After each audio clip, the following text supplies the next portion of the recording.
దీపం చీకటిని తరిమికొట్టి వెలుగును వెదజల్లుతుంది. దీపాన్ని జ్ఞానానికి, ఆనందానికి, సద్గుణ సంపత్తికి ప్రతీకగా భావిస్తారు. దీపాన్ని లక్ష్మీ స్వరూపంగా ఆరాధిస్తారు.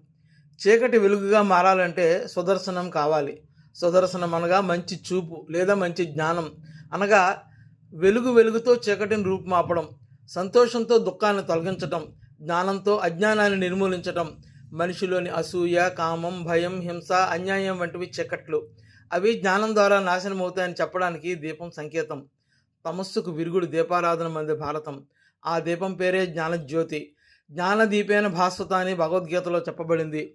చీకటి, వెలుతురు, దుఃఖం, ఆనందం, దుస్థితి, సద్గతి, బతుకు నాణానికి బొమ్మ బొరుసులు. మొదటి వాటి నుంచి రెండో వాటి దిశగా మనిషి చేసే ప్రయత్నానికి, ప్రయాణానికి ప్రతీకే దీప ప్రకాశనం. దీపం పరబ్రహ్మ స్వరూపం అన్నారు పెద్దలు. అందుకే దీపం పెట్టడాన్ని దీప ఆరాధనగా చెప్పారు. దీపజ్యోతులను దేవీ రూపంగా భావించి పూజించడం సంప్రదాయం. ఇంట్లో దీపం పెట్టడం ఐశ్వర్య కారకం, దుఃఖ దారిద్ర్య నాశకం అనేది విశ్వాసం. లక్ష్మీదేవిని లోకైక దీపాంకురం అని స్తోత్ర వాంగ్మయం పేర్కొంది. దీపకాంతి సంపదకి, జ్ఞానానికి, సంతోషానికి, సద్భావాలకి ప్రతీక. అందుకే దీపజ్యోతులు ఆ మాతను ఆవాహన చేసి షోడశోపచారాలతో పూజిస్తారు. దేవతలు జ్యోతిస్వరూపులు. సర్వదేవతాత్మకుడైన పరమాత్మ పరంజ్యోతి అని సనాతన ధర్మశాస్త్ర ప్రవచనం. అందుకే జ్యోతిని పూజించడం ద్వారా సర్వదేవతల పరమేశ్వరుని అనుగ్రహం లభిస్తుంది.